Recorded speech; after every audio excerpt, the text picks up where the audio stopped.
কিরে গুড্ডিমা, তুই খেতে বসলি না? হ্যাঁ এই তো জেঠুমনি, আমি এক্ষুনি নিয়ে নিচ্ছি, 2 মিনিট একটু অপেক্ষা করো, খাচ্ছি।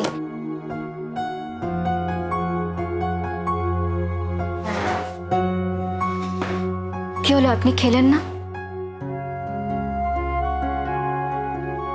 পেট ভরে গেছে।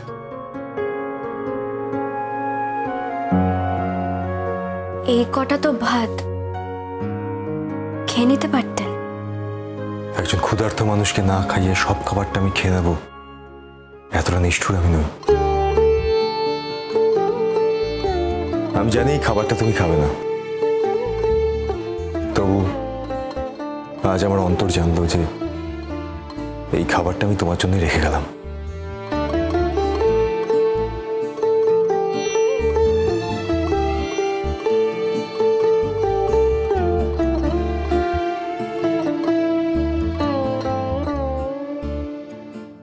ও এসছে কেন?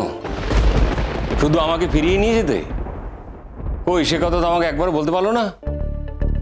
তুমি যা মুখ ঝোঁক করলে জেঠুমনি, কি করে বলবে বলো তো? সুযোগই তো দিলে না মানুষটাকে কিছু বলার। আমি অবাক হয়ে যাচ্ছি স্পর্ধা দেখে। ও কেন এসেছে? আর ওর ডাকে চলে যাওয়ার তো কোনো প্রশ্নই নেই।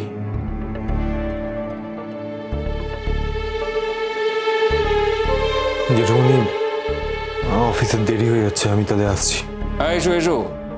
আর তোমাকে কষ্ট করে কে আসতে বলেছি? আমাকেও আসতে বলেনি, আমি নিজে থেকে এসেছি। আমার একটা কাজ ছিল, তাই। কাজ ছিল? বারে তোমাকে ফিরিয়ে নিয়ে যাওয়াটা কাজ নয় জেঠুমনি।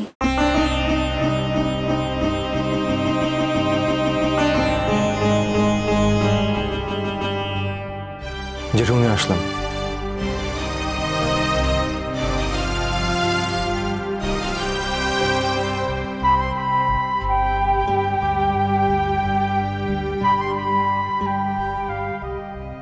আসছি।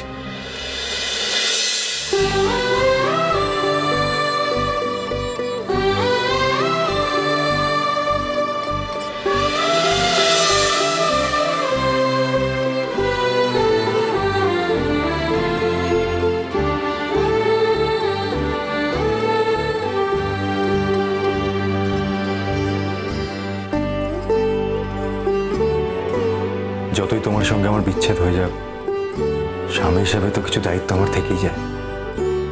জীবনে এমন একটা দিন অবশ্যই আসবে যেদিন তোমার সাথে আমি অনেক কথা বলবো।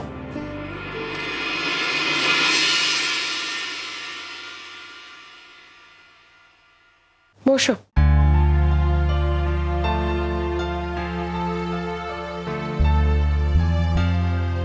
কি হয়েছে তোমার অনুজ? কি হবে? তোমার মুখটা এরকম শুকনো লাগছে কেন? তো কাজের প্রেশার অনেক। তুমি কি মেন্টালি আপসেট আছো? রোজ রোজ এক কথা কেন বলো আমাকে মেন্টালি আপসেট? কেন হঠাৎ করে মেন্টালি আপসেট থাকতে যাবো আমি? হ্যাঁ, জেঠুমনি নেই বাড়িতে, আর কোথাও গিয়ে যে আমার জন্যই নেই সেটা আমি অ্যাকসেপ্ট করতে পারছি না, তাই আর কি। আর ওই সই করানোর ব্যাপারটা কি হলো? আজকে সই করিয়ে নিয়েছি। তার মানে কোথা থেকে করালে? গেছিলাম। কোথায় গেছিলে? ও যেখানে আছে সেখানেই গেছিলাম। কই এতক্ষণ তো বলনি? আমি জিজ্ঞেস করলাম, তারপর তুমি বললে। কি বলবো? সইটা করাতে গেলে তো ওর সঙ্গে আমার দেখাটা করতে হবে। ওকে ছাড়া তো সইটা হবে না, ওকে তো আমার প্রয়োজন সইটা করাতে গেলে। কেন, তুমি তো পেপারস গুলো অন্য কাউকে দিয়েও পাঠাতে পারতে না? কেন, আমি নিজে গেলে কি অসুবিধা আছে? আর তাছাড়া জেঠুমনি আছেন ওখানে, আমি কি জেঠুমনির সঙ্গে দেখা করতে যেতে পারি না? তুমি কি জেঠুমনির সঙ্গেই দেখা করতে গেছিলে? সই করাতে গেছিলাম, তোমায় তো বললাম। আচ্ছা, ওই জন্যই তুমি আপসেট? কেন হঠাৎ করে ওর জন্য আপসেট কেন হব? শোনো অনুজ, আমি কিন্তু এই একটা কথা আবারও বলছি, আমি কিন্তু চাই না যে আমার জন্য তোমাদের এই ডিভোর্সটা হোক, মানে আমি চাই না যে আমার জন্য জোর করে তুমি, আমি কিন্তু এই গিল্ট ফিলিংটা নিয়ে আমি সারা জীবন কাটাতে পারবো না অনুজ। কে গিল্ট ট্রিপ দিচ্ছে তোমাকে? আমি বলেছি কিছু? আমি তোমাকে বলেছি তুমি গিল্টি, তোমার জন্য এগুলো হচ্ছে? তুমি নিজেই কথাগুলো বলে যাচ্ছ। তোমার বডি ল্যাঙ্গুয়েজ থেকে বোঝা যাচ্ছে যে তুমি আপসেট, আর সেটা তো আমার ভালো লাগছে না অনুজ। আজকে আমি জিজ্ঞেস করার পর জানতে পারলাম যে তুমি গুড্ডির ওখানে গিয়ে সইটা করিয়ে এনেছো, তুমি তোমাকে নিজের থেকে বলোনি। হয়তো তোমার জীবনের এই চ্যাপ্টারটা শেষ হয়ে গেল বলে তুমি আপসেট। যে চ্যাপ্টার শুরুই হয়নি তার শেষ কি হবে? তাহলে তোমাকে এত আপসেট লাগছে কেন অনুজ?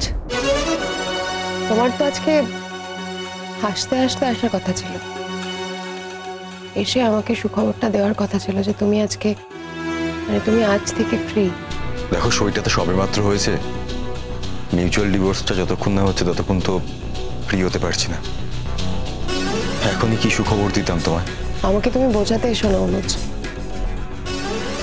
আমি বুঝতে পারি যথেষ্ট বড় হয়েছি, তো বয়স হয়েছে, লেখাপড়া শিখেছি।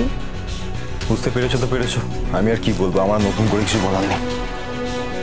উঠলে যে এটা কি বলবো, এই সারাক্ষণ ধরেই তোমার আমার মধ্যে যদি একটা কথা নিয়ে আমরা কথা বলতেই থাকি, আমার জন্য তো নতুন করে কিছু অ্যাড করার নেই এর মধ্যে। আর শিরিন দেখো, এই একটা কথা বলতে বলতে বলতে আমি টায়ার্ড হয়ে গেছি, আমার আর ভালো লাগছে না। অনুজ, আমি তো তোমাকে টায়ার্ড করে নিয়ে আমি এক কথা বারবার বলছি না। তুমি যে আজকে ওখানে গেছিলে আমাকে বলোনি কেন? আমাকে বললে কি আমি তোমাকে যেতে দিতাম না? আমি মানে প্রবলেম ক্রিয়েট করতাম? তুমি যাওয়ার আগে বলোনি, তুমি ফিরে এসে বলোনি, এখন আমি জিজ্ঞেস করছি বলে আমি জানতে পারছি যে তুমি ওখানে গেছিলে। তুমি না জানলে ডিভোর্সটা কি করে হতো? ডিভোর্সটা যদি হতো তুমি তো জানতেই পারতে। ও,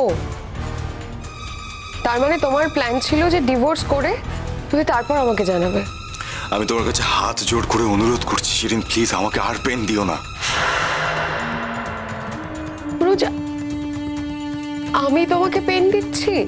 না আসলে না, আমি নিজে আসলে খুব একটা সামহাউ পেইনফুল সিচুয়েশনের মধ্যে দিয়ে যাচ্ছি।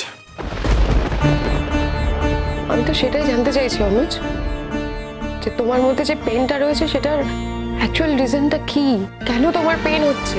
কারণ আমাদের মধ্যে তো কোনো সামাজিক বন্ধন তৈরি হয়নি, আমার তোমাকে পেন দেওয়ার মতন জায়গাটাও নেই। তার মানে পেনটা তুমি গুড্ডির থেকে পাচ্ছ, কারণ গুড্ডির সঙ্গে তোমার একটা সামাজিক বন্ধন রয়েছে, আর সেই বন্ধনটা তোমাকে ভেঙে ফেলতে হচ্ছে বলে তোমার এই পেনটা হচ্ছে। এটা ছাড়াও আমার জীবনে আরো অনেক বিষয় রয়েছে শিরিন, যার জন্য আমার লাইফে পেন হতে পারে। সেগুলো কি অনুজ? সেগুলো আমাকে না বললে আমি কি করে জানবো বলো তো? জেঠুমনি বাড়ি ছেড়ে চলে গেছে, এদিকে মাম খুবই আপসেট তার জন্যে। কোথাও গিয়ে তো পরোক্ষভাবে এটা আমার উপর একটা দায় বর্তায়। সেখানে তোমার দায় কিসের? তুমি কি করেছো অনুজ?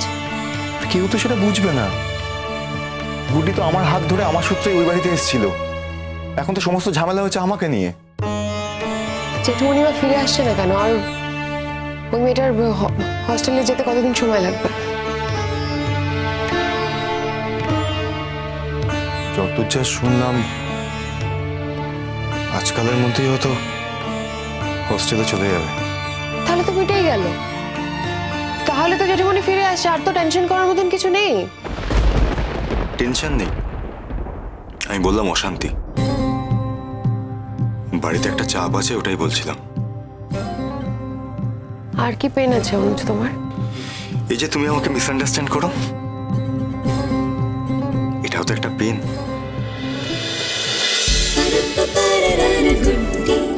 Good